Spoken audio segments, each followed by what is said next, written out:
le morceau qui n'aurait jamais dû exister. Là, on est dans les don't, faut pas aller... Je crois qu'à un moment, Jul, il avait samplé Michael Jackson, il y avait un truc il a style, fait Beat It, là. Ah, j'ai pas entendu ça. Dur. Ouais, non. Ah, il a fait Beat It? Ouais.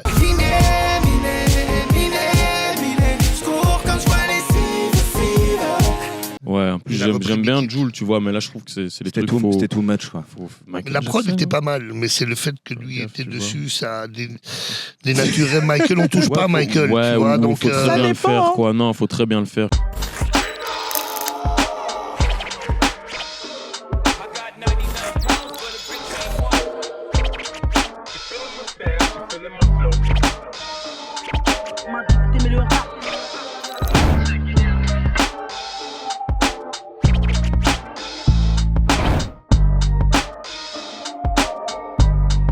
Bonjour à tous et bienvenue dans ce nouvel épisode de OG Story, une émission où des passionnés de la culture hip-hop se rassemblent et discutent ensemble de cette belle culture qu'on aime bien alaisément, comme dirait aussi ma grand-mère, que j'aime beaucoup. Alors aujourd'hui, on va parler du sampling, qui est vraiment une référence dans la culture hip-hop. Et à mes côtés, j'ai des invités de choix, de taille et de marque. Alors le premier, il aime beaucoup dire que voilà, il prétend qu'il ne fait pas toujours grand-chose, alors qu'en vrai de vrai, il est quand même rappeur, beatmaker, producteur, et il fait ça mieux que personne. Et en plus de ça, il a un verbe soyeux, il a aussi une façon de rapper qui est aussi douce qu'un passement de jambes à la Zinedine Zidane. Il s'est lui-même renommé Zinedine Zidane. Gigi est dans la place. Jean Jass, le premier invité. Alors, l'autre invité qu'on a aujourd'hui, c'est une légende. Et normalement, les légendes, on ne les présente pas. Mais là, comme c'est un honneur. Je ne serai jamais permise. Mais là, comme c'est quand même un honneur, je vais le présenter. Il a plus de 30 ans de carrière à son actif quand même. Il a contribué à faire grandir, faire connaître le mouvement hip-hop dans la francophonie. Il fait des concerts aussi un peu partout. Mais n'oubliez pas une chose, il est bien à nous et il est bien belge. Dadiké dans la maison. Merci. Merci d'avoir accepté l'invitation. Et le troisième invité, il a rêvé d'avoir obtenu un disque d'or à l'âge de 12 ans. Mais du coup, comme c'était pas possible, il est retourné dans sa chambre pour taffer dans sa ruche, pour nous produire des beats bien sucrés, bien mielleux, bien carrés. BBL de la Mielerie est avec nous. Bonjour. Comment vous allez ? Ça va super, et toi, Maxime ? Ça va très très bien, ça me fait vraiment plaisir d'avoir cette belle table ronde, même plutôt je dirais carrée, avec des invités vraiment... Rectangulaire. C'est une belle tablée. C'est la Smoke 2 de Ikea, je crois. Non, c'est... Je sais pas, moi, j'arrive jamais à pas de promo. Je ne sais pas d'où ça vient, mais la table, elle est jolie. Les invités sont aussi beaux que la table, j'ai envie de dire. Avant d'aller dans le vif du sujet, la première question que j'ai envie de vous demander, c'est quel est votre premier souvenir d'un son où vous pensez que c'était un morceau original et en fait, non, c'était du sampling? Tu sais, au début, moi, je me posais pas ce genre de questions. Mais oui, tu crois que l'école du micro d'argent, tu crois que Né sous la même étoile, c'est Akash qui a joué du violon. En fait, non. La vie est belle, le destin sans les cartes. Personne ne joue avec les mêmes cartes. Le berceau lève le voile, multiples sont les routes qu'il dévoile. Tant pis, on n'est pas né sous la même étoile. Finalement, quand tu creuses, il a samplé. Mais au début, tu te poses pas... Enfin, moi, je me posais pas trop ce genre de questions. Non, c'est vrai que c'est pas le genre de questions qu'on se pose. En plus, moi, de mon côté, je suis un dinosaure parce que j'ai connu le pré-sampling, donc avant le sampling. Donc, on n'avait pas encore les samplers et tout ça. Donc, quand on devait faire des beats, c'était à la main. C'est-à-dire que on prenait une platine, on enregistrait sur un band de multi-pistes de 4 pistes ou un truc comme ça. Et on prenait 4 mesures et puis stop. Sur la deuxième piste, on remettait 4 mesures et puis stop. On revenait sur la première piste, on mettait 4 mesures. Donc, c'était vraiment artisanal, quoi. Ouais. Tu vois, c'était vraiment artisanal. C'était pas toujours tight, donc pas toujours tip-top, mais ça créait un petit peu comme les sons funk à l'époque où c'était très live, donc à l'époque, et quand tu veux même mixer aujourd'hui des sons funk, ça bouge tout le temps en fait, parce que comme c'est du live, et c'était la même chose avec les premiers sons de rap qu'on a fait, on n'utilisait pas trop le sampling encore parce que c'était pas connu encore, on savait pas, il y avait pas les machines, on n'avait pas le budget pour. Attends, donc ça veut dire que toi t'as pas vraiment de morceaux alors? Non, en plus en sachant vraiment. que toi t'as quand même vu le truc arriver, mais on va y revenir dans quelques minutes. Toi BBL alors? Moi je pense que c'était les instrus de Timbaland à l'époque. Il samplait pas mal de bails hindous et tout ça. Yes.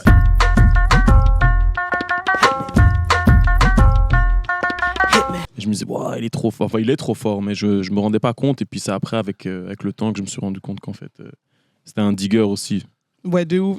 Et Ouais. d'ailleurs, il a eu pas mal de problèmes justement légalement, mais ça aussi, on va en parler. Alors, le sampling, les amis, c'est quand même très important de définir ce que c'est, puisqu'on va en parler en long et en large ici avec nos invités. En fait, en gros, c'est que tu as un échantillon musical qui existe déjà, tu vas le reprendre d'un beat ou alors d'une chanson, tu vas le retravailler pour que ça devienne une nouvelle composition. Et donc, c'est ce dont on va parler aujourd'hui. Et ce qui est bien avec la culture hip-hop, c'est que justement, le sampling a permis au hip-hop de rencontrer d'autres cultures qui peut-être ne seraient jamais mariées, croisées auparavant. Et ça, c'est absolument génial. Vous, toi, par exemple, quand tu crées un morceau, quelle place est-ce qu'occupe le sampling dans ton esprit, ton process de création? BBL aussi, on va passer à toi. Bien sûr, bien sûr. Ben, moi, tu vois, je suis vraiment allé dans... J'ai été le plus loin possible dans le délire, dans le sens où maintenant, moi, j'aime faire ce qu'on appelle du drumless ou du no beat. C'est vraiment le fait de trouver un sample qui se suffit à lui-même. Une fois que tu le boucles, que tu le mets en boucle, il est tellement bien, il y a déjà une petite rythmique dedans, tu peux l'égaliser, donc c'est-à-dire que tu peux augmenter la basse, tu peux enlever des aigus pour laisser des places à l'éventuelle voix que tu vas poser après. Mais moi maintenant, c'est ce que je préfère faire, c'est trouver une boucle qui est tellement belle que tu la laisses pure comme ça et tu rappes dessus. Et c'est pas très courant, mais si tu prends... Il y a des exemples sur des albums des A$AP Rocky ou de Kanye West, tu vois, si je veux dire à grande échelle. Ou même sur un Kendrick. All the game came from the elders, like, hear me down. Me and my brothers, we ain't hear me down. Now I'm giving game back to the old heads. Moi, c'est ce que je préfère faire, là. Le drumless. Voilà, si les Le gens drumless connaissent pas. pour Gigi. Terrible. Toi, BBL, alors? Moi, je samplais un peu plus avant, mais la manière dont je fonctionnais, c'est que j'allais vraiment chercher dans le fin fond de YouTube, un peu comme Timbaland, je pense. Après, lui, c'était des morceaux un peu plus connus, Ouais. mais j'essayais de prendre des trucs pas trop cramés, quoi, pour être déjà un peu original. Et puis voilà, mais je sample de moins en moins, en fait, pour éviter tous les soucis de droit et tout ça. J'essaie de composer un maximum. Et... En fait, toi, t'as pas envie de te prendre la tête avec la paperasse, tout ce qui est légal. On essaye de faciliter les choses, quoi. Bienvenue au club, moi je comprends rien avec la avec plus de 30 ans de carrière, je sais toujours pas remplir un contrat. Je te jure que je suis perdu. C'est chaud, quoi. Donc après, si le sample est original et que tu prends aussi, parce que tu peux le prendre et puis le mixer, le modifier d'une manière, c'est ça, à ce qu'on le reconnaisse pas forcément.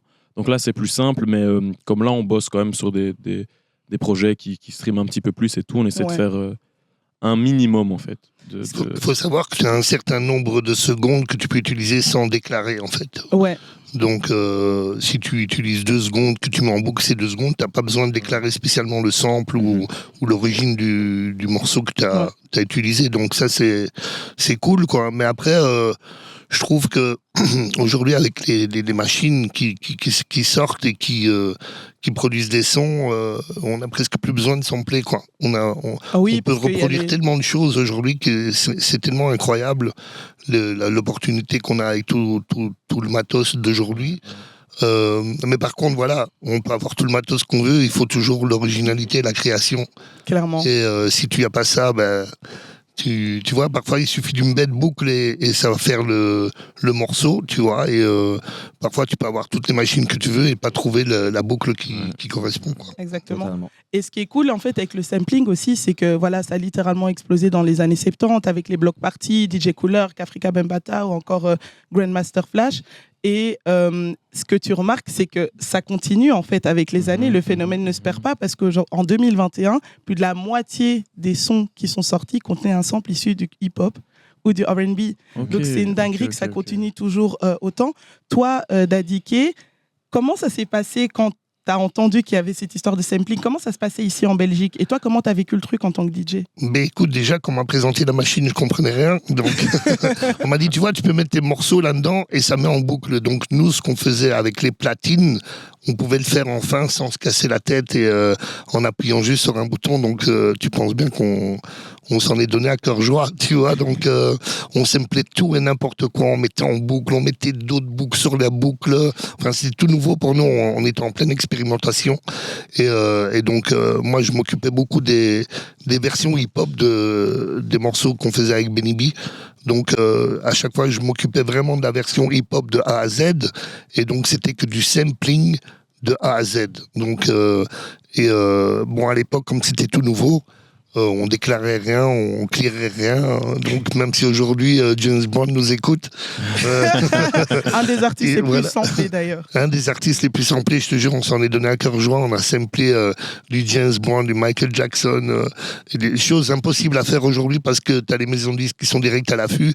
Mais nous, dans les débuts des années 80, fin 80, début 90, c'était encore trop nouveau. Donc les maisons de disques n'étaient pas trop à l'affût des droits d'auteur par rapport au sampling, quoi. C'est juste après, quand ils ont vu que ça a émergé, explosé, et qu'il y avait de l'argent à faire, là, ils ont commencé à attaquer, même les DJ américains se sont fait attaquer, tout, DJ Premier et plein d'autres, des mixtapes et tout, on a retiré de la vente et tout, parce que on n'avait plus le droit d'utiliser des samples ou même des morceaux sur des mixtapes, c'était totalement fou, quoi. Et donc ouais, aujourd'hui, c'est bien de voir que le sample revient un petit peu parce que je pense que c'est une boucle en fait. Donc on a commencé par ça, puis ça a été plus 909 et tout ça, tu vois, les boîtes à rythme et puis aujourd'hui c'est revenu un petit peu de nouveau, on reprend un petit peu des petits samples à gauche, à droite qu'on mélange avec les matos. Je pense que c'est un éternel recommencement avec très juste, avec les machines d'aujourd'hui, quoi. Ouais. Quel style musical vous avez plus l'habitude de sampler? Toi, tu nous as dit que tu étais à fond James Brown, Michael Jackson, la funk et tout, BBL. Moi, j'ai samplé pas mal de rock en fait. J'aime beaucoup les guitares du rock. Il y a un truc super. En fait, il y a une émotion aussi dans le sample, je trouve, qui est dure à reproduire parfois quand tu composes toi-même. Et c'est ça que j'essaie de chercher, beaucoup de rock et un petit peu de musique traditionnelle aussi. Traditionnelle, mais tu sais, des chants...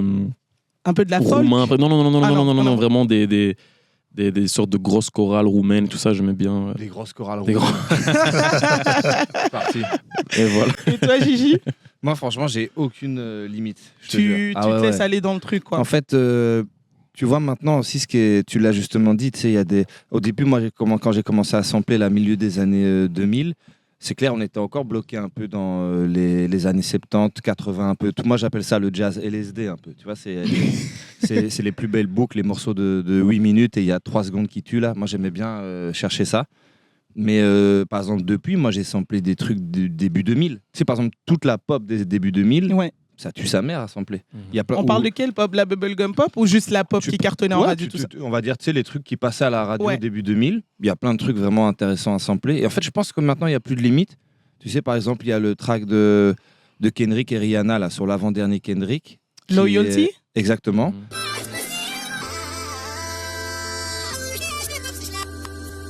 C'est un sample de Bruno Mars qui est mis à l'envers.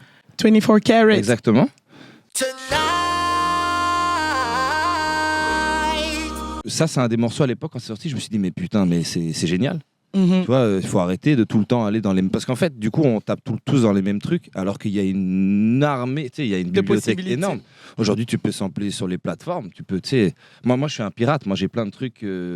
Tu sais, je peux pas normalement sampler d'une plateforme, mais je le fais. Et tu vois, c'est... Aujourd'hui, tu n'as plus besoin de chercher un vinyle dans un bac, c'est aussi très intéressant. Je le fais encore parfois.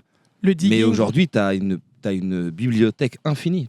On peut sampler tout, n'importe quoi. Ce son-là, on peut le sampler, le déposer le verre, on peut le sampler. Mais il y a même une rumeur qui disait que Mobb Deep, là, j'ai oublié le titre de la chanson, où ça commence, ça fait... Et à Skip, c'est genre la gazinière qu'ils essayaient d'allumer avec le gaz, et ça fait le début d'une... Je crois que c'est Shock Value.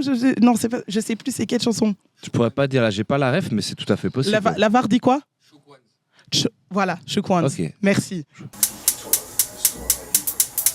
Yo, we gotta get this loot up. World is born. Voilà. C'était un sample, je crois que c'était Herbie Hancock le sample de ce truc. Mais il y avait plein de... Tu sais, il y a plein d'exemples comme ça, ouais. Par exemple, moi, je sais pas si vous connaissez Easy Dew. Easy Dew, c'est un producteur qui bosse beaucoup avec Jossman. Moi, j'ai beaucoup bossé avec Steve, et un jour, il était au studio, on avait un grinder, une effriteuse. Il a fait des percus avec le grinder. Ouais, lui, il fait beaucoup ça. Donc aujourd'hui, tu peux franchement, c'est infini. Donc il n'y a même pas besoin d'aller, genre, entre guillemets, piquer, chiner. Enfin, tu peux le faire toi-même, quoi. En fait, si, tu peux le faire, mais tu peux tout faire, vraiment. C'est clair qu'aujourd'hui, il n'y a plus de limite. Il n'y a plus aucune limite à ça. Avant, c'était peut-être un petit peu plus codifié. Tu vois, on allait taper dans tel style, il fallait un peu de jazz, un peu de soul, un peu de funk et tout. Aujourd'hui, il y a du rock, des chorales roumaines. Des grosses chorales roumaines. Aujourd'hui, on fait ce qu'on veut. Alors, à la fin des années 80 et au début des années 90, littéralement, le mouvement hip-hop explose à la radio, à la télé, les ventes d'albums, ça se passe hyper bien. Mais là, ce qui se passe, en fait, c'est qu'il y a des artistes qui voient que le sampling, ça marche et qui ne se rendent pas forcément compte aussi qu'ils se font sampler. Sauf qu'il y en a qui vont se réveiller, il y a des procès qui vont tomber en pagaille. Et d'ailleurs, il y a un type qui s'appelle même Gilbert O'Sullivan, en 91, il va porter plainte contre Biz Markie. I'm alone again, naturally. Qui a utilisé une partie de son morceau sans demander l'autorisation. Il va gagner le procès et à partir de là, il y aura jurisprudence comme quoi, voilà, la personne qui se fait sampler, non seulement il faut qu'elle donne son accord pour que tu samples, et en plus, elle peut prendre aussi une quicheta sur les droits d'auteur. Alors, un autre bon exemple, justement, d'une personne qui a profité pour choper la quicheta des droits d'auteur, c'est Sting, qui a sorti, du coup, la chanson avec The Police, I'll Be Missing You, Puff Daddy, l'a resamplé à l'époque. I know you're still living your life after death.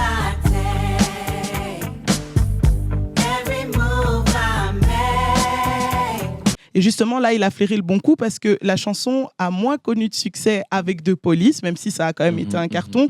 Et quand Didi l'a samplé justement à l'époque, c'est redevenu un gros succès. Sting est passé par là et là, il a pris une grosse quicheta à ce niveau-là. Ils ont fait un concert ensemble même. Je pense qu'il est venu pour. Oui, ils ont déjà fait ça. Vraiment son accord et tout ça. Donc, ils ont déjà fait ça. C'est cool quand c'est comme ça. Ça se passe bien. Et d'ailleurs, pour la petite anecdote aussi, je ne sais pas si vous savez, mais Juice WRLD, paix à son âme justement, il a dû céder 80% de ses droits à Sting pour. J'ai oublié le titre de sa chanson, ça m'échappe à ce moment. In the Bottle, non?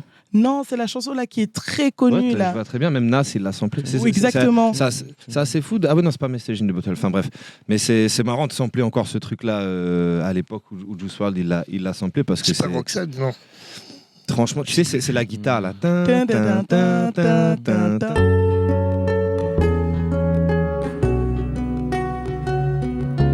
Fait très très mal la guitare. Hein. Je tiens à dire que j'ai rien reconnu. Ok, pardon. Je peux sampler. Mais ouais, il a pris son argent, hein, Sting. Écoute, quand il y a l'argent, comme on a dit tout à l'heure, quand il y a l'argent derrière, il y a toujours des arrangements. Après, le groupe s'appelle Police, il n'y a pas de hasard. Pas mal, ça, il faut retenir. Pas mal. Il est beau pour ça, il est vif. Vous, les garçons, en termes légaux, paperasse, documents, je sais déjà d'indiquer que tu as décédé. Moi, je peux y aller, c'est bon, salut. Mais ils peuvent peut-être t'apprendre des trucs. Hein. Comment, toi, tu t'y prends, Gigi, en sachant en plus que récemment, dans une interview, tu as dit que tu t'étais fait rattraper pour des histoires de sample et tout. Moi, j'y vais au culot, moi, complètement. Parce que je creuse, je pense que je creuse assez loin que pour... En tout cas, je me suis fait... Ça fait 10 ans que je fais des instrus. Et il y a une seule fois où on m'a retrouvé, et c'est une Belge en plus, tu vois, donc c'était quand même assez facile pour elle d'arriver jusque ça. Mais moi, c'est comme ça que je fonctionne. Après, tu sais, aujourd'hui, il y a ce truc où je connais des gens à qui c'est arrivé, et tu peux toujours t'arranger. Oui. Tu vois, tu peux, les gens sont pas bêtes, ils savent aussi maintenant que ça peut être une nouvelle façon de faire revivre le morceau. C'est un très gros hit, tu t'arranges toujours. C'est ça, tu vois. C'est ça. Et mais c'est pour ça que tu vois toujours, tu vois le méga hit de Pharrell là. J'allais dire Blurred Lines. Tu vois, ça par exemple, c'était quoi? C'était Marvin Gaye. Ouais, c'est ça. Et en fait, c'est juste que si les gens ils veulent te faire un moment. Ils vont y arriver. Ouais, mais ils vont attendre le meilleur moment aussi, je me dis logiquement. Si c'est mon titre, moi je vais attendre que tu oublies ou que tu sais que tu as oublié. Et puis bam, je viens et je prends l'argent. Non. En fait, moi je me dis, tu sais, ça peut aussi, si je suis Pharrell et que j'ai ce genre de problème, ça veut dire que je suis multimillionnaire. C'est pas très grave au final d'avoir ce genre de problème. Mais moi, à mon stade, tu vois, les gens ils vont pas venir me prendre. J'ai pas des millions sur mon compte, ils vont rien prendre. Donc du coup, c'est un... Je suis encore dans ce truc un peu pirate, mais moi c'est un peu l'état. C'est comme ça que moi je vois le fait de faire des instrus, parce que je suis pas un compositeur, je suis un rappeur qui fait des instrus, donc c'est de la débrouille pour moi, si tu veux. Ouais.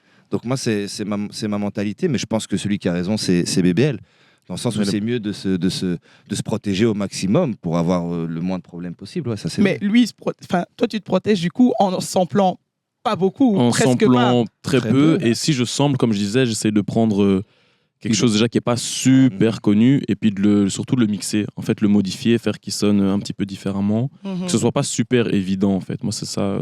Mais j'ai pas encore vraiment déposé, tu vois, une instru où j'ai été dire moi-même, oui, bonjour, j'ai été samplé ça, je viens. Viens me livrer, moi, tu vois ce que je veux dire? Je me rends. Je me rends, tu vois, donc... Arrêtez-moi, je me rends. C'est ça. Moi, ce que je trouve un peu dommage, c'est que ça peut limiter la création si on doit commencer à demander des autorisations pour utiliser un sample ou une voix ou une boucle et qu'on nous refuse l'autorisation, ben, on est cassé dans notre créativité parce qu'on peut pas faire le morceau.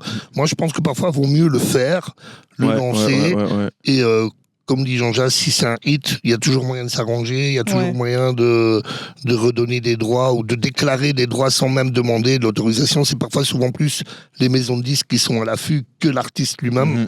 Parce que voilà, eux ont un manque à gagner. Donc, je pense qu'il faut pas s'arrêter au fait de demander des droits ou des autorisations. Il faut se laisser libre cours à son imagination et quitte à aller en prison après, c'est pas très grave. Tout à fait. Maintenant, les prisons sont bien, il paraît. Donc... non, mais il faut se laisser aller. Ouais, moi, je suis d'accord, je préfère, c'est mieux de le sortir et puis de voir après que de pas le faire en se disant, peut-être qu'on va m'attraper. Mais vous comprenez quand même les artistes qui, peut-être quelqu'un qui vient de commencer, qui se dit, moi, j'ai pas envie de louper le truc. Enfin, j'ai pas envie de me faire avoir plutôt, d'avoir des problèmes, donc je préfère rien faire, en fait. Je peux comprendre, mais c'est un peu dommage parce que, comme tu dis, si le son prend, que ça devient hit, déjà, ça peut développer ta carrière, et puis une fois qu'il y a beaucoup d'argent, ils peuvent discuter, parce que je pense que ça fait revivre le morceau aussi, et que c'est un win-win aussi parfois pour les gens qui sont par exemple, tu vois, moi quand j'ai créé Mais vous êtes fous, oui, j'ai pris ça de mes disques d'enfants. Mais vous êtes fous, oh oui, mais vous êtes fous. Tu vois, de Capitaine Flamme, qui était un dessin animé à l'époque super connu. Et ça racontait une histoire dans le vinyle. Donc, sur la face A, il y a un moment, ça parle d'un truc et le gars, il dit, mais vous êtes fous. Et puis, plus loin, sur la face B, il parle d'autre chose et ça dit, oh oui, j'ai mis les deux ensemble. Comment tu veux que je crédite ça à ces ayants droit, à ces gens qui ont fait les voix, tu sais pas le créditer. Tu vois ce que je veux dire? Nous, on a crédité la nouvelle phrase que j'ai créée, mais vous êtes fous. Oh oui, qui est un droit d'auteur entre guillemets qui nous appartient. Mais je veux dire, tu peux pas créditer les voix d'un gars qui raconte une histoire. Tu vois, c'est compliqué. Tu vois. Donc et voilà, on l'a fait. Et jusqu'à aujourd'hui, j'espère qu'ils ne nous regardent pas. On n'a jamais été attaqué, tu vois. Donc, on n'a jamais été... mais c'est les voix que j'ai fait dans le disque de Capitaine Flamme. Donc, voilà, quoi. Donc, l'un dans l'autre, vaut mieux faire les trucs et regarder comment ça se passe. Ben là, par exemple, c'est marrant parce que tu me permets de faire un bridge, du coup. Tu as dit que tu as pris un disque de Capitaine Flamme. C'est un peu aussi, en quelque sorte, une façon de rendre hommage à tes références pop culture, dessins animés. Oui, tout à fait. Et c'est ça qui est cool aussi avec le sample, c'est que tu peux remettre au goût du jour quelque chose ou rendre hommage. Et je sais pas, en premier, le titre qui me vient dans la tête, c'est Wild Thoughts que DJ Khaled a fait avec Rihanna et Bryson Tiller, qui a été repris du hit de Maria, c'est ça, de Carlos Santana.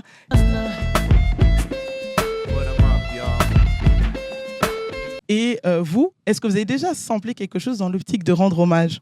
Ouais, un peu, je pense. Mais après, moi, je crois que c'est même la démarche. Il y a un peu ce truc de... Et quel morceau, attends, avant que tu répondes, quel morceau, genre, tu t'es dit, ça, je vais le faire parce moi, que par exemple, sur Aïe Finzerbe, la mixtape, qui est sortie en 2020, il y a un morceau de Kaba et moi avec le roi Enoch, où moi j'ai samplé Mobb Deep. Pour la culture, la cause, on rappe bien et on fume pur. Faut s'assurer que les petits frères aient un futur. Ah oui. Et ouais, clairement, c'est un hommage parce que je sais que le roi Enoch, il est fasciné par le Queensbridge et Mobb Deep. Donc, quand moi je lui fais écouter des instrus, que je lui fais écouter celle-là, je parie sur celle-là. Ouais. Tu vois? Et je sample. Et j'ai même pas, c'est parce que Mobb Deep samplait déjà quelque chose dans le morceau que j'ai samplé. Donc, j'ai samplé un morceau qui samplait. Qui est samplé. Donc, je crois que il y a je sais pas combien d'ayants droit au final dans le truc que j'ai pris. Mais oui, ça m'est déjà arrivé, clairement. Et toi, BBL? Non, un petit peu hommage. Moi, j'aime bien l'entendre, mais moi-même, je vais pas aller sur quelque chose de super connu ou quoi. J'aime bien aller chercher... Jusqu'au jour où, dans un an, il va sortir une patate et puis c'est... Non, mais c'est moins dans mon processus créatif. C'est pas vraiment ça que je fais. Voilà. Alors, d'après vous... C'est pas grave. D'après vous, qui est l'artiste le plus samplé ou des artistes qui sont les plus samplés dans l'histoire? Bah, tu l'as dit, c'est James Brown. Je pense que c'est James Brown. Je pensais que vous avez oublié, c'est pour ça que je l'ai quand même fait, tu vois. Attends, on va faire genre... On se demande vraiment c'est qui, tiens. Mais il y avait un autre nom, non, qui avait Marvin été aussi, super samplé. Mais on a dit James Brown, ok. Ouais, un des artistes les plus samplés, mais quel est le titre, vous pensez? Pull back the cover. Shade. God, it's a raid. qui a été samplé dans plus de 1000 titres. Bravo. C'est ça. C'est bien Allez, ça. j'ai gagné quoi? C'est bien ça, c'est bien ça. Une boîte à rythme, ouais. Une TR 303. Si seulement c'était le cas. Vous, quels sont les titres samplés que vous avez saignés quand vous étiez plus jeune? Il y en a sûrement plein, non? Tu veux dire vraiment les morceaux de base, les originaux? Non, je vais dire un titre qui... tu veux dire un morceau qui voilà, un morceau qui sample quelque chose, exactement. Ouais, tout ce que j'ai... Je pense que 90% de ce que j'ai écouté, parce que j'écoute principalement... En fait, moi, j'écoute principalement du Moubab des 90s. Yep. Pour mon plaisir personnel. Donc, je pense qu'à 90%, c'est... Là, par exemple, en ce moment, je suis un peu perdu dans DJ Mehdi, par exemple, tu vois. Ah non, parce que c'est bien maintenant sur les plateformes, c'est très facile de trouver... Tu sais, je tape DJ Mehdi Production et j'ai une... Il y a plein de trucs que je ne connaissais pas. Tu sais que j'ai fait ça avec Timbaland il n'y a pas si longtemps. Il est trop chaud. Hein. Et ça, c'est un truc que je fais souvent. Et Mehdi, lui, il faisait que sampler. Donc, ouais, je pense que ce que j'écoute, c'est principalement sampler, ouais. BBL? Qu'est-ce que j'écoute qui a récemment dans le... J'ai l'impression que les morceaux R&B, Tory Lanez récemment, tu vois, il a fait une mixtape où il a ressemblé plein de morceaux. Tout l'année des 2000. C'est revenu, voilà. Et ça, j'ai quand même pas mal écouté. Ça,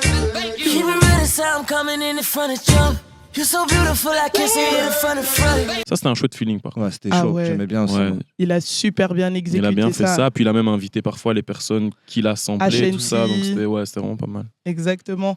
Et c'est dingue aussi parce qu'il y a beaucoup d'albums où à chaque fois tu retrouves la moitié des sons qui sont samplés. Par exemple, The Off-Season de J. Cole. Tu as la moitié des chansons où tu retrouves des samples un peu de jazz. Il y a aussi dans l'album de Tyler, the Creator, qui s'appelle Call Me When You Get Lost ou Call Me If You Get Lost, où la moitié c'est des samples de jazz. Donc ça c'est incroyable. Selon vous, qui est le master en termes de sampling? Qui est le sensei? L'artiste qui a le plus samplé? Qui exécute ça à la perfection ou le mieux possible? Kanye West? Pour toi, c'est Kanye? Pour moi, je pense qu'il est fort là-dedans. C'est Alchemist. Ah, je connais pas, mais je vais apprendre. Pour moi, le meilleur producteur de l'histoire, c'est The Alchemist. Vas-y, pourquoi pour ça? Parce que il était là avant Kanye. Enfin, c'est pas du tout ça pour ça qu'il est meilleur, mais dans le sens où c'est quelqu'un qui était là au début des 2000. En fait, lui, il a fait Cypress Hill à un moment. C'est comme ça qu'il est arrivé. Puis c'est lui qui a réinventé Mobb Deep au début des 2000. Puis au début 2000, je crois que c'était le plus en vue. Là, il était sur tous les... il a vraiment des hits, tu vois, genre des trucs platines là. Il a un mur rempli là de métal lourd. Et en fait, il est encore, tu sais, genre, il est sur le dernier Kendrick, par exemple. Tu vois. Donc, en termes de carrière, parce que c'est un gars qui fait que sampler, pour moi, c'est la plus belle carrière dans ce genre-là, quoi. J'aime beaucoup Kanye aussi, mais Kanye, il produit jamais vraiment tout seul. Tu vois. Ouais, il y a toujours plein de gens. Alchemist, c'est une espèce de geek qui est devant son écran. Tu vois, je me retrouve plus là-dedans, moi, personnellement. Donc pour moi, mais bon, tout ça est très subjectif, mais pour moi, c'est le meilleur.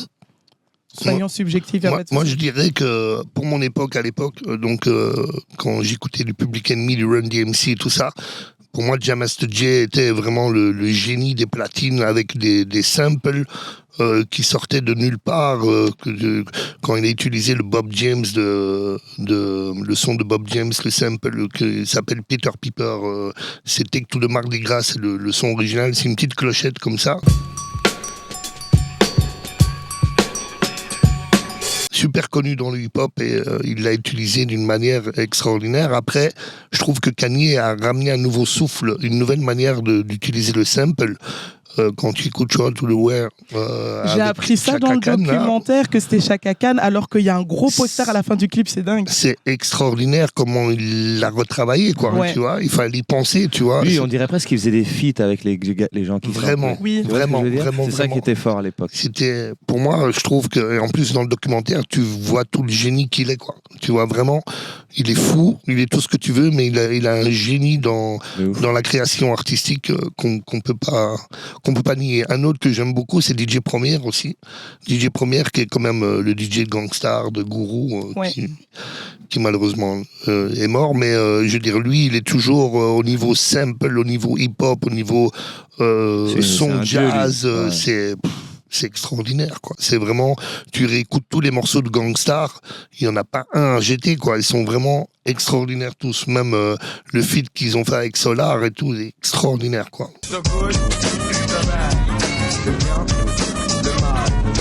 Toi, BBL, tu as parlé de Kanye West. Est-ce que c'est pour les mêmes raisons que Daddy K ou en toi, partie, ouais. Moi, je trouve qu'il prend... Allez... Je me dis, mais comment est-ce qu'il a pensé à loop cette partie-là ou prendre, il prend juste un cri qui arrive à un moment. En fait, il me surprend dans la manière dont il sample. Et il y a vraiment une émotion dans ce qu'il fait. Donc, moi, je suis parti pour ces raisons-là. Après, on se rejoint aussi, mais c'était plus pour ça. Ouais. Donc, Kanye. Après, vous l'avez déjà évoqué tout à l'heure, mais c'est vrai que sampler, ça devient beaucoup plus facile. Toi, tu disais les machines, les doubles bandes, etc. Mais là, aujourd'hui, on a aussi la musique assistée par ordinateur qui facilite tout, où tu as accès à une bibliothèque, des bases de données, où tu peux faire tout ce que tu veux. Vous, est-ce que vous avez peut-être un logiciel préféré ou un truc, une façon de faire qui est peut-être différente des autres? Moi, je suis sur Logic, personnellement. En fait, tu as aujourd'hui la plupart de la trappe. Presque tout se fait, on va dire le programme numéro 1, c'est Fruity Loops FL. Ouais. C'est un programme qui a été inventé en Belgique. Ouais, c'est par des Belges. Hein. Et ça, c'est tu sais, par exemple, Murda Beats, il utilise ça, par exemple, tu vois. Ou je sais pas. Tout ça, ouais, tous les même Hit Boy. Hit Boy, il est pas sur FL aussi. Il y a il est sur Machine maintenant, je crois. Ouais, en tout cas, là, le MPC. Donc ça, c'est le numéro 1. Moi, je suis sur Logic parce qu'à l'époque, il fallait aussi que je puisse mixer mes sons. Et Logic était plus avancé. Tu peux mixer dans FL aussi, mais c'est moins facile. Mais je pense que j'allais dire, il n'y a vraiment pas de recette. Moi, j'ai vu des gens utiliser des programmes préhistoriques et c'était bien quand même. Ça, c'est moins ça. Les Cubase, tu vois. Cubase, c'est bien encore. Moi, j'ai déjà fait là-dessus. À l'époque, non, je te parle c'était révolutionnaire, tu vois. Parce que je veux pas. Tu sais, il y a des trucs. Moi, j'ai vu des gens faire des sons sur Cool Edit Pro, par exemple. Cool Edit Pro, c'est un truc, il y a 3 boutons. C'est technique, quoi. Non, tu as le Pro Tools aussi. Moi, j'utilise le Soundscape, alors ça parle à personne, mais c'est un appareil qui est un petit peu un multipiste digital qui est utilisé pour faire des films, en fait, au départ. Et il y avait tellement d'effets, des trucs qui n'existaient pas encore dans les programmes de l'époque, que j'ai utilisé ça en premier. J'ai fait pratiquement toutes mes mixtapes, tous mes albums, toutes mes productions avec cet appareil-là. Et c'est toujours le même depuis 25 ans. Quoi. Trop chaud. Tu vois, les bonnes machines, ça marche. Hein. Ouais. C'est quoi encore l'expression? C'est dans les vieilles casseroles qu'on fait les meilleures sauces, non? Exactement. Voilà. Les machines, c'est ça. Moi, j'ai quelques machines aussi. Tu vois, moi, j'ai une 2000 XL. Et on a pas mal de trucs au studio. Et je connais des gens qui font du son actuellement, tu sais, avec des MPC 60. Il y a la nouvelle MPC, je sais plus comment. La One, je crois. Elle est géniale aussi, celle-là. Franchement, aujourd'hui, il y a Machine qui fait aussi un des trucs vraiment bien pour faire du son. Ouais, donc Ableton aussi. Ableton, toi, t'es plus Fruity Loops. Ok. Et donc, mon binôme avec qui je travaille, lui, est sur Machine. Et j'ai plein de potes qui sont sur Ableton. J'ai l'impression que ça devient de plus en plus démocratisé. C'était plus dans l'électro, mais petit à petit, ça vient aussi vers... En fait, Ableton, c'est le programme qui est très pratique pour faire du live. Ouais. C'est-à-dire que quand tu vois, par exemple, un artiste faire du live et jouer aussi sur son live, 9 fois sur 10, il est sur Ableton. Mais c'est devenu un truc tellement facile à utiliser que c'est... Pour le traitement des sons aussi, ça arrive que tu le fais aussi en studio. Mais genre là, pour vous, maintenant, c'est évident d'utiliser ces programmes et tout, mais je me pose une question, ça coûte combien, même pour un jeune qui veut commencer? Tu peux tout craquer. Ah ouais, bien sûr. Non. Bien sûr. Vous n'êtes pas obligé de faire comme lui. Moi, j'ai acheté mon Logic maintenant, mais moi, j'ai fait 10 ans de logiciel craqué, bien sûr. Au début, ça coûte trop cher, c'est trop cher, bien sûr.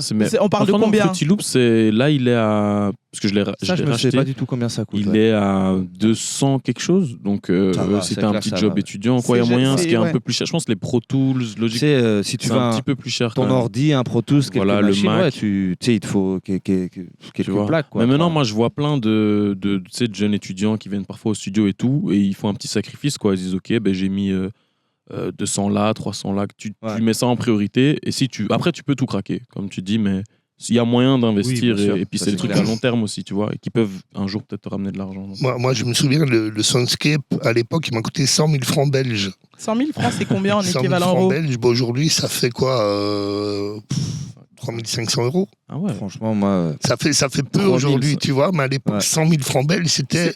C'est énorme. C'était énorme. J'avais utilisé la prime que ma femme avait reçue pour l'accouchement du petit.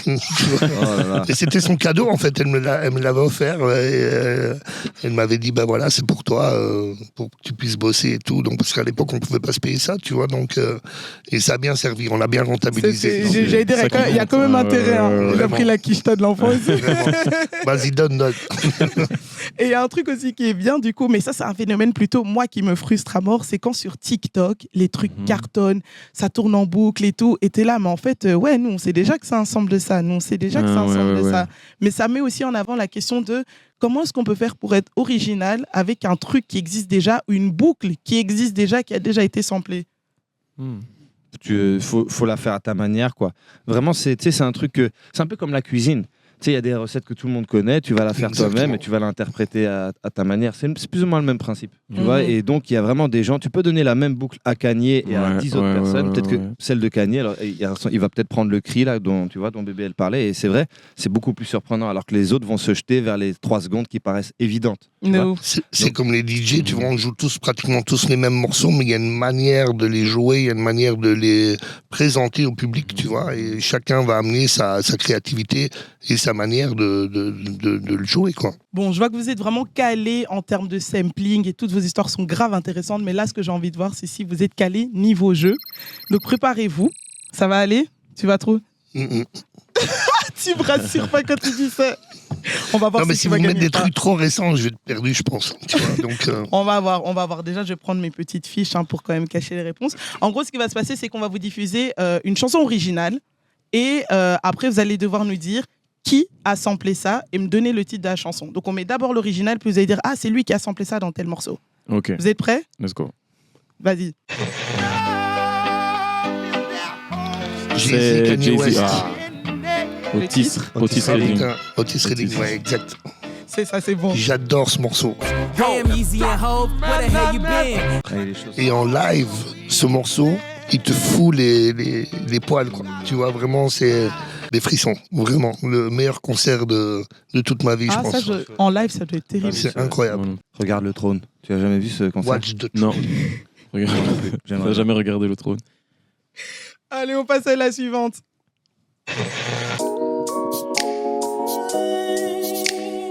Allez. Un peu de douceur. Je connais la mélodie, putain. Moi aussi, mais je l'ai pas.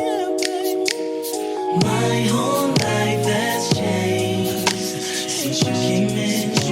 est-ce que je donne des indices? Attendez, je vais vous donner des indices. Jeune artiste new-yorkais. Parti trop tôt. C'est Pop Smoke. Mais sur quel titre? Je sais pas. Moi, Non. franchement, j'ai pas assez écouté Pop Smoke. Ok. Je te cache pas, j'ai raté ce train-là, moi. C'est pas grave, on peut toujours en rattraper, tu sais. C'était un train qui a roulé pas très longtemps. Je suis pas monté dedans. Mais ce morceau, c'est honte à moi parce que c'est mon époque. Donc, en tout cas, ce genre de slow jam. L'original, c'était Genuine avec Voilà, Genuine, Differences et c'est Pop Smoke qui a samplé ça dans son titre What You Know About Love. Ok.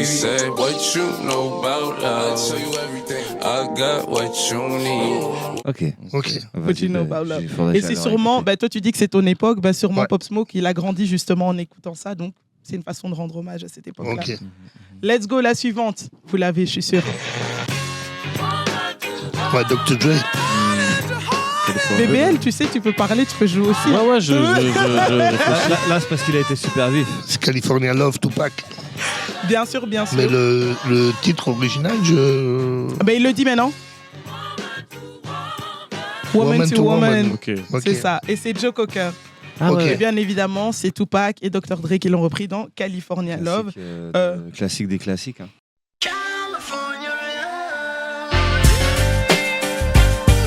Ah oui, je disais à BBL qui peut jouer, mais Dadiké, tu peux faire une petite pause. On va voir un peu, on va voir si ces deux-là, ils savent se cogner un peu en face à face. On passe au suivant.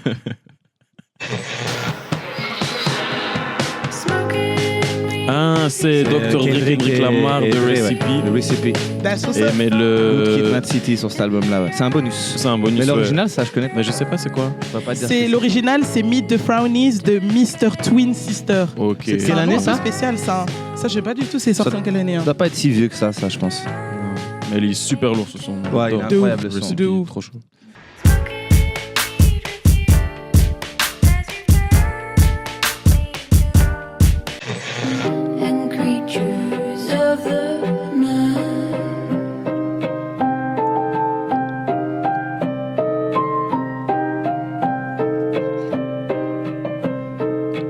Non? Non, Ah, je peux jouer. Ah, ok. Ah, pardon, mais j'ai dit, est-ce que tu trouves quelque chose mais là? je capte pas. Non. Non. Gigi, non? Non. Non? La mélo m'a dit un peu quelque chose, mais j'ai Si pas... je vous dis batterie faible? Ah, Damso. Ah. Ouais, Damso, du coup, mais attends. Les titres, non? Exutoire. Ok, oui, Ok, d'accord. de Agnès Obel, ou je sais plus qui c'est ça. Ok, ouais. Exact. Et donc, l'original, c'était Agnès Obel avec Philharmonique. Ah, bah voilà. Loin des plages ensoleillées, j'ai su trouver sommeil. Le cœur sur une plaque allumée, j'écoute Agnès Obel. Donc voilà. Je connaissais pas. Voilà, j'ai un demi. Comment il essaye? Vas-y, on va voir si elle est sur la T'as suivante. dit Damso après qu'elle ait dit batterie faible. Il va me prendre, le gars. Malin. Ah, il y en a plein, ça. Il y a Nas, il y a même un groupe belge aussi qui a samplé ça. Il y a Dre a samplé ça. Dre Eminem, non? Ouais. Totalement, ouais. Et Il y a 50 Ou c'est Dre? 50, mais là, c'est un autre. Là, tu cherches un autre qui a samplé Ouais. ça, mais il y a un morceau de Nas aussi. ils ont T'as samplé dit ça. 50, t'as dit que Dr. Dre dans la clique, il y en a un autre qui est Eminem très connu. Non. Oui. Voilà. Le Mais j'ai dit titre. Dre, hein. Dr. Dre, je Ouais, l'ai t'as dit. Ouais, Ouais, mais ok. là, c'est pas ça qu'on cherche. J'essaie d'accord. juste de t'aider. Eminem. Il y a quelque chose Bottle, non? Exactement. Voilà, ouais. Je vais te donner le point parce Ouais. que franchement, c'est Crack a Bottle. Voilà, craquer Crack une c'est ça. Craquer une bouteille, Et super. Craquer une l'original, bouteille, mais j'ai pas la c'était ref. Met dans la lumière de Mike Brandt. Tu sais Ok. qu'il y a même... C'est fou. Hein. Je me demande si c'est pas Opac qui a samplé ça. Faudrait vérifier. Il y a dans c'est le rap probable. belge, il y a quelqu'un qui l'a samplé aussi, faudrait que je revienne.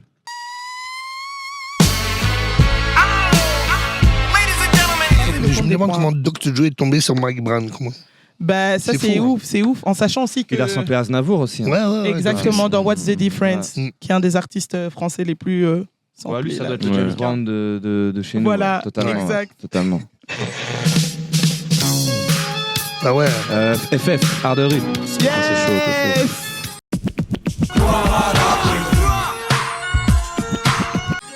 C'est exactement Somebody's ça. Mais. watching me. Et vous connaissez l'original? Moi, je connais. C'est qui? C'est Somebody's Watching Me et c'est comment il s'appelait le gars, putain. Avec les Jerry Curls à la Michael Jackson. Là, Ouais, les il y a 80. même Michael qui chante dedans. Exactement, Il dans fait le refrain. Ouais. J'ai oublié son nom. Rockwell. Yes. Rockwell, voilà. You got this. Allez, Yes. un point en plus. Yes. Let's go pour la suivante.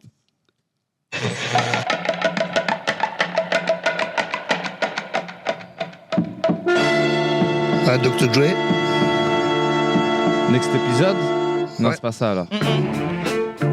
Ah ouais, c'est. Ah non, Missy Elliott, ouais. Missy Elliott. Non! Si, totalement. Non, mais ça fait penser à All in My Grill. Vous pensez à C'est ça? pas Non, c'est pas ça. Non. MC Solar, la reprise. Ok, il C'est s'est un fait. Français? Non, c'est un Américain. Il s'est fait. Il est devenu la risée de Twitter quand il a dit qu'il faisait partie de Death Row à un moment. Et il a commencé très jeune. Wow. Exactement. Non. Bah, ouais, yippee, yo, Ah, c'est yippee, le sample de ça? C'est ça, madame. ouais. Ah Ouais. Ok. C'était bien ça.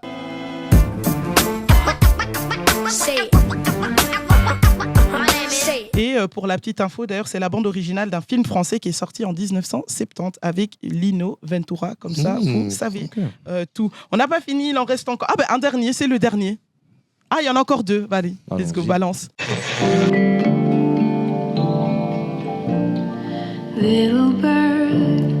Hein, c'est Prince de la Ville, Nekfeu et la MZ. Exactement. Ah. Ah, exactement, on y arrive. Et l'original, du coup, c'était, je sais pas si on dit Feist, j'imagine, Caught a Long Wind. En tout cas, c'est ça. Et c'était exactement ça. Viens d'une ville où il n'y a plus de loi. Le prince de la ville. Et tes chaussons. Let's go, the last one. Ayam, petit frère. Petit frère. Bravo. Bravo aussi. Oui, bravo, pardon. C'est un point partagé. Petit frère n'a qu'un souhait de devenir grand. C'est pourquoi il s'obstine à jouer des sauvages dès l'âge de 10 ans. Toi, tu l'as pas reconnu? Tu l'as pas? Non, mais c'est moi mes rêves. Bon, quel est le compte des points? Je sais pas, on sait pas trop, non? On s'en fiche. Allez, comme à l'école des fans, tout le monde a gagné. Tu vois? Que des vainqueurs, aucun perdant. Dédicace à Jacques. Bah, bravo pour ce petit jeu. Là, maintenant, il y avait un peu de douceur. C'était bien, il y avait des good vibes, etc. Mais là, on va un peu se biffer. On va essayer de se clasher parce que je vais poser une question qui va sûrement, d'office, faire débat.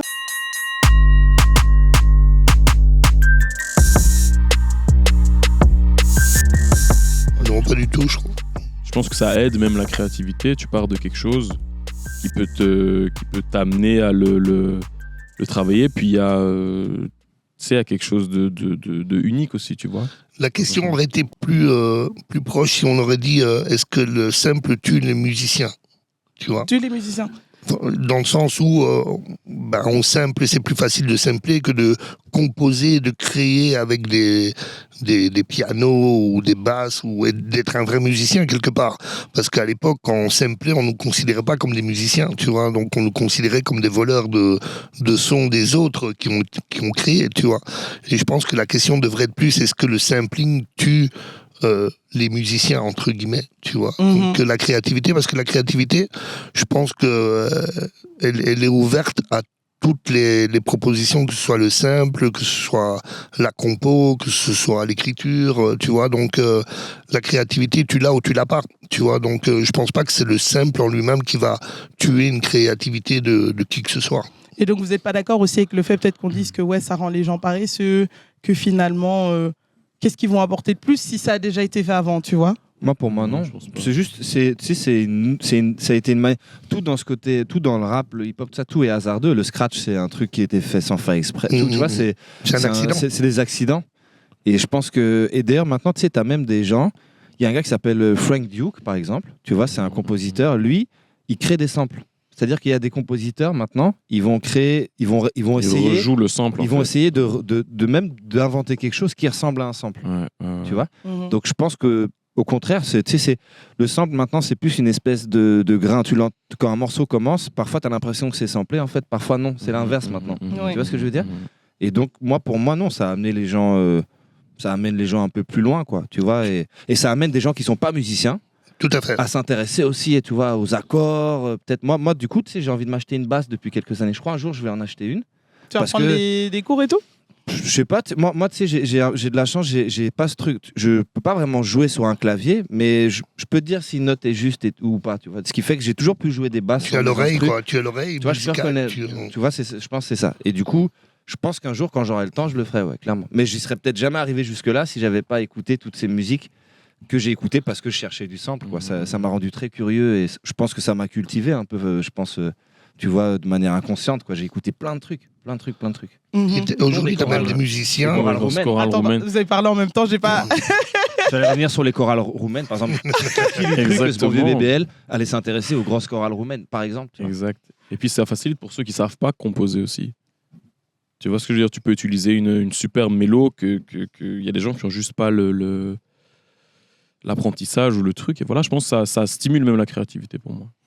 Il y a l'inverse aussi, tu as les compositeurs qui composent et qui resamplent ce qu'ils composent pour avoir un grain du sampling, quoi, tu vois, et que tu aies l'impression que c'est samplé, mais en fait ils l'ont joué, quoi, tu vois, donc non, je pense que ça n'empêche pas la créativité, loin de là, quoi. Est-ce que vous connaissez des gens, peut-être dans votre entourage, parce que vous côtoyez beaucoup aussi de beatmakers, etc., qui sont vraiment dans cette optique de moi, c'est pas mon kiff parce que c'est comme si on piquait des trucs, ça m'intéresse pas, quoi. Je préfère tout créer de A à Z. Moi, je connais personne qui est comme ça. Après, je connais des compositeurs super talentueux qui ont clairement pas besoin de sampler. Ouais. Ça, c'est clair. Ouais. Mais il y a plusieurs écoles, tu sais, maintenant, il y a plusieurs profils. C'est comme dans le rap aussi. Hein. Tu sais, il y a t'as des drillers, des trappeurs. Il y a de tout pour tout, quoi. C'est un peu le même principe dans la prod. Tu vas chercher Ponko parce que tu veux ce type de prod, mais tu vas peut-être aller chercher, tu vois, je sais pas, le 16 parce que tu veux une belle boom bap bien new-yorkaise, tu vois. Donc ça dépend un peu ce que tu recherches, quoi, vraiment. Tout ce que moi je sais, c'est qu'en Belgique, il y a de la qualité de fou, quoi. Il y a vraiment du haut niveau ici en Belgique, au niveau beatmaking, quoi, vraiment. On le voit, hein, la relève. Même chez les rappeurs, hein. Tu sais, Damso, c'est un producteur. Hamza, il fait des putains de prod. Il y a Roméo, là, sur son dernier, il y a pas mal de trucs que je crois lui a composé, tu vois. Donc il y a vraiment ce truc. Moi, je pense que quand on a cette double casquette, il faut foncer parce que ça veut dire qu'on crée un son qui ressemble pas aux autres, tu vois. Donc il faut foncer. Le meilleur exemple, c'est Kanye. Kanye, c'est l'exemple ultime du rappeur producteur, en fait. Ok, donc tous unanimes ici sur la table, en vrai, de vrai, c'est non, quoi. Tous unanimes. Le pacte est scellé. Le pacte est scellé. Voilà. C'était un bail à la Capitaine Planète, j'ai bien kiffé pour ceux qui ont la rêve. Alors, les gars, on a bientôt terminé, mais avant ça, j'aimerais que vous me conseilliez, que vous me donniez un peu des petits trucs à écouter quand je vais rentrer chez moi, des bails qui ont été samplés éventuellement. Mais j'ai quand même des directives.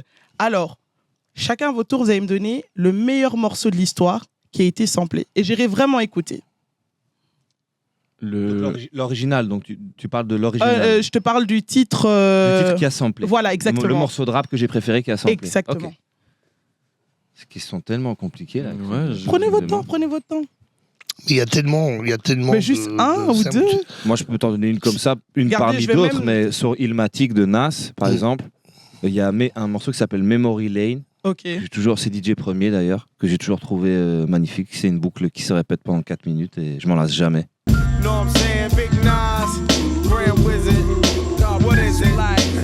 Let's go. Memory Lane.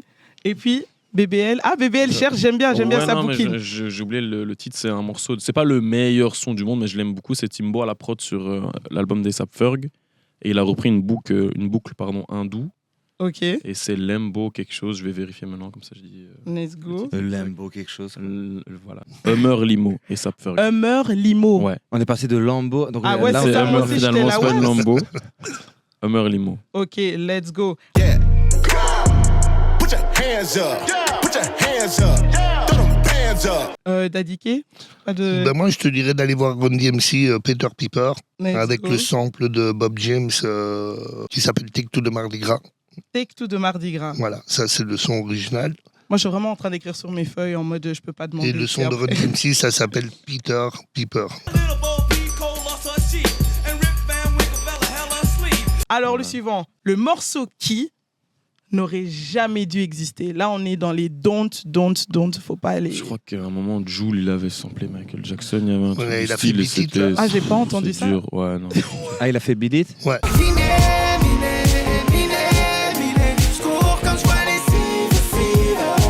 Ouais, en plus j'aime bien Jul, tu vois, mais là je trouve que c'est les trucs c'était too much quoi. La prod était pas mal, mais c'est le fait que lui était dessus, ça a dénaturait Michael. On touche pas Michael, ouais, tu vois, donc faut très bien le faire, quoi. Non, faut très bien le faire. Non, quand SWV ont fait ça dans les années 90 R&B, c'est une référence maintenant. Ça c'est magique, ouais, ça c'est magique. Il y a d'autres samples qui ont été pris chez Michael qui sont très beaux.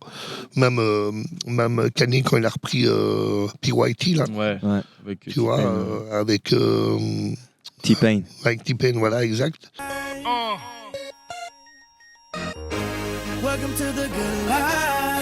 Non, il y a des manières dont ça a été repris très bien, mais bon, après, rien contre Jul, hein, loin de là. Beaucoup de respect pour le travail, le parcours, la carrière. On peut dire ce qu'on veut, le gars est tout de suite tout le monde. Absolument. Mais c'est peut-être un morceau qu'il avait envie de se faire un plaisir ou un kiff, et voilà. Et donc, je pense que lui, il fait ce qu'il a envie de faire, tu vois. Et il a sorti le Beat It. Je pense pas qu'il a demandé à la maison de prod l'autorisation, tu vois. Donc, voilà. Donc, je te dis, il faut se laisser aller. Il faut faire ce qu'on a envie de faire. Mais quoi. Tu vas pas t'en sortir comme ça parce que ça, c'est le morceau de BBL, c'est pas le tien. Ah, ok. Si tu trouves pas, je peux passer à Gigi. Ah, c'est Gigi, le temps que j'en cherche. Franchement, je te jure, je vais rester cohérent avec ce que je disais depuis le début. Pour moi, tu peux tout sampler. Après, tu sais, c'est qu'une grande question de goût, tout ça. Donc, je pense que quand j'écouterai le morceau, parce que je l'ai pas entendu, mais je pense pas que j'apprécierais le morceau de Jul qui sample Michael. On t'a pas déjà un peu influencé, là? Non. Franchement, en fait, tu sais quoi? J'ai un peu, tu vois, Jul, ce que vient de dire Dadiké, c'est totalement vrai. C'est quelqu'un que tu peux que respecter. En plus, déjà, Lucie, c'est un rappeur-producteur. De base, ouais. Et il fait tout seul, il est en indé, il remplit des stades. Bravo. Moi, je peux rien dire autre chose que bravo. Après, c'est clair que j'écoute pas personnellement Jul, mais du coup, je ne peux que cautionner sa démarche. Mais après, oui, parfois, il y a des trucs qui sont un peu trop gros, faut les laisser tranquilles, mais c'est comme ça, on a le droit de le faire, alors les gens peuvent le faire, quoi. C'est comme tu disais, comme vous disiez, pardon, quand on ouvre les vannes de la créativité, faut pas stopper, parfois, il y a des résultats un peu moins concluants, mais c'est une question de goût aussi, au final. Ouais. Peut-être qu'il y a des gens, ils vont se dire, mais c'est le meilleur morceau que j'ai jamais entendu, cette reprise de Michael par Jul. Et qu'est-ce que vous pensez de Rat P World de Booba? C'est pas le boy, ma gueule, je suis dans mon Rat P World, automatique, c'est fantastique. Il semble truc là. Barbie Girl, Moi, j'ai pas la du tout prod. validé. Moi, j'ai pas trop aimé, non. C'était pas mon kiff à moi personnellement, quoi. Moi, j'ai aimé parce que je veux pas me faire clasher par Booba. Donc, moi, j'aime tout ce qu'il fait. Voilà, c'est bon, ok, on peut y aller. Mais il a plein d'autres sons qui sont terribles. Écoute, celui-là, c'était peut-être un délire du moment. Il avait peut-être envie de se faire kiffer ou peut-être faire plaisir à sa fille, je sais pas moi, tu vois. Donc, je pense qu'il faut pas juger. Après, comme dit Jean Jazz, c'est que c'est les goûts et les couleurs de chacun, tu vois. Donc, ce morceau va peut-être parler à un certain public et pas à d'autres. Comme on n'écoute pas spécialement Jul, mais on respecte le parcours, la démarche, la carrière, tu vois. Moi, si j'aurais quelqu'un à dénoncer entre guillemets d'utiliser un sample ou de l'avoir mal utilisé, je dirais pas une personne en particulier, mais il y a beaucoup de DJ qui utilisent des acapellas sur des instrus, qui font des remixes, que c'est pas juste du tout. Tu vois, au niveau de la tonalité, tu vois. Et c'est très grave, tu vois, parce que parfois, ça poste sur SoundCloud, ça poste sur tous les réseaux, et c'est pas juste. Et ce qui est plus dangereux encore, c'est que tu as toute une fanbase ou ses copains qui valident ça, tu vois. Ouais. Et donc, je me dis, là, on part dans une direction où, en fait, aujourd'hui, tout ce qui compte, c'est que, il y en a des qui kiffent, et s'ils sont 100 à kiffer, même s'ils comprennent pas ou que c'est pas juste, les 100 vont aller dans cette direction-là, tu vois, et au final, on va se retrouver avec des morceaux joués en radio qui sont pas justes, tu vois ce que je veux dire, et c'est ça qui est plus dangereux, à la limite, aujourd'hui, quand c'est pas bon, il faut pas avoir peur de le dire, je pense, tu vois. Faut pas non plus casser pour casser, tu vois, mais je pense c'est ça, et il faut dire la vérité, il faut dire quand le simple est pas juste, il faut le dire, quoi. Les gars, travaille un peu ton sample ou tout dépend de la manière dont c'est amené, parce que la critique pour la critique, ça n'avance personne, tu vois. Mais tant que c'est constructif et que c'est bien amené. Bien sûr, quand c'est constructif, c'est toujours. Parfois, ce qui est dur, c'est ce fait de, il y a un morceau que t'adores et quelqu'un le sample. Et ça, tu vois, c'est une frustration. C'est ce qui fait dire parfois que, par exemple, je pense le Beat It, c'est ça, c'est un morceau que tu trouves tellement incroyable tout seul que, mais pourquoi est-ce que tu vas utiliser tu ne peux que le rendre moins bien. Ouais. Tu vois ce que je veux dire ? C'est comme un Billie Jean. Tu vois, donc je crois que c'est plus ça, parfois, qui fait un peu dire mais pourquoi est-ce qu'il a touché à ça, celui-là ? Tu vois ? C'est comme la pizza. Tu vois, moi, je compare tout à la bouffe. C'est comme la pizza Hawaï. Tu vois ce que je veux dire ? Foutre de l'ananas. Pourquoi quelqu'un a mis de l'ananas sur une pizza ? Ça n'a pas de sens. Mais tu vois, il y en a des qui aiment comme moi. Ouais, il y en a qui kiffent. Tu vois ce que je veux dire ? Exactement. Tu vois, alors qu'on sait que c'est pas italien. C'est comme ça, il faut accepter. C'est aujourd'hui, si on veut que tout le monde soit libre, il faut accepter parfois d'être un peu déçu par certaines choses. C'est la vie. C'est ça, c'est vrai. Alors là, c'est la dernière. T'as toujours pas répondu, mais du coup là, je vais commencer par toi. Le morceau pour Une nuit de love. Pourquoi ? Une nuit de love. Oh là là, il y en a tellement des morceaux là. Une nuit de love. Moi, j'aime bien tous les sons à l'ancienne de Usher, Joe Desi, Bobby Brown. Il y en a tellement. J'avais fait une mixtape qui durait 3 heures pour la Saint-Valentin, que des slows enchaînés l'un après les autres. Enfin, c'était pas vraiment mixé. Le taux de natalité explosif. Incroyable. 3 heures.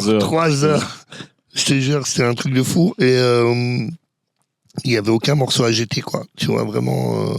J'aime beaucoup les SWV, j'ai pas un titre en particulier. Tu demandes un morceau samplé ? Oui, de Love, toujours rester dans le sample. Ouais, mais par exemple, tu as les Janet Jackson où ils avaient repris. Je me demande si c'est pas Kendrick qui avait repris le morceau de Janet. Comment ça allait encore Poetic Justice. Ouais. C'est le même producteur qui a fait.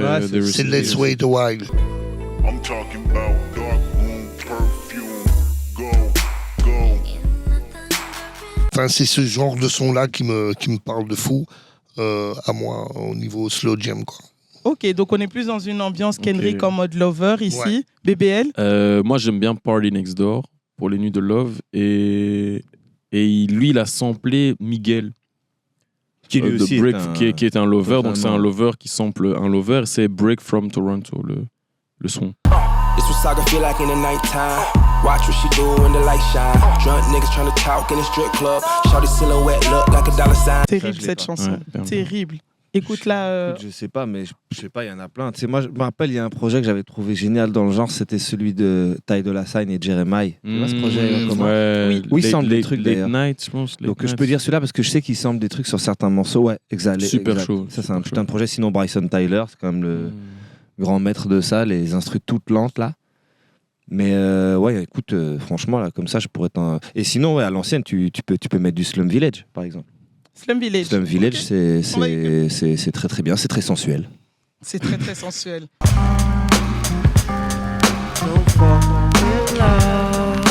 Voilà les recos de. En tout cas, merci beaucoup. C'était un plaisir de discuter avec vous. Il y a tellement de coffres, il y a tellement d'histoires, il y a tellement de professionnalisme, j'ai envie de dire aussi. Surtout chez BBL, hein. T'as raison de le pointer du doigt. Vous voulez m'éliminer. Mais non, pas je du tout. rigole. Pas du tout. Alors toi, Gigi, t'as sorti ton album Doudoune en été, qui a été bien reçu. Qu'est-ce qui nous attend là avec toi? Ben là, l'étape suivante, c'est donc on est en tournée, mais c'est la fin. On est en tournée Kaba. Sinon, la grosse étape suivante, c'est vers, je dirais, octobre, novembre, quelque chose comme ça. On va sortir Aïe Finzerb saison 4. On va regarder ça fort. Et ça va être un gros bordel. Il y a des gros invités. C'est vraiment un gros bordel, quoi. On a repoussé une nouvelle limite. Ça Toujours va être en mode les anges, la grosse baraque. Alors là, on a été encore plus loin dans le délire, là. Vraiment, les autres émissions, bonne chance les autres émissions de télé-réalité. Bonne chance à vous. Bonne chance les Marseillais et tout ça. La concu. Alors, toi, Dadiké, aussi que tu fais un peu partout des tournées dans le monde, etc. Ouais, bah, surtout plus en Belgique pour le moment. Parce que je deviens vieux et voyager, ça me fatigue beaucoup.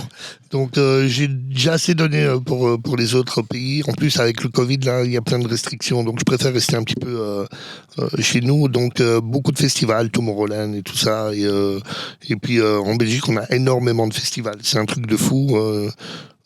Jamais vu autant de festivals cette année. Et puis, il y a un single qui tourne là avec Big Ali et Namto s'appelle le Anthem. Et puis voilà, on continue à être dans notre petit coin, à faire notre petite taf tranquille, sans déranger trop les gens. Et toi, bébé, du coup, tu as sorti ton projet Première École. C'est ça, donc toujours la miellerie en tant que compo, qu'artiste aussi. Il y a des singles qui vont arriver, puis il y a quelques placements en France vers la rentrée aussi. Voilà. J'ai hâte. Voilà. Ça s'annonce fort, ça s'annonce chaud. Fort, ouais. Mais voilà, c'est tout pour cet épisode de OG Story sur le sampling. Merci encore à Dadiké, BBL et Gigi d'avoir accepté l'invitation. N'hésitez pas à commenter, liker, partager, ça fait toujours plaisir. Et à la prochaine. Ciao. Peace.